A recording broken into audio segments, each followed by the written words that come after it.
محمد بن طلحہ نے بیان کیا، ان سے زبید نے، ان سے شعبی نے، ان سے براء بن عازب رضی اللہ عنہ نے، انہوں نے کہا کہ نبی کریم صلی اللہ علیہ وسلم عید الاضحیٰ کے دن بقیع کی طرف تشریف لے گئے اور 2 رکعت عید کی نماز پڑھائیں،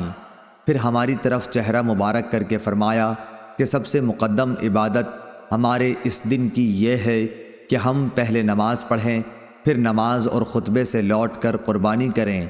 اس لیے جس نے اس طرح کیا اس نے ہماری سنت کے مطابق کیا،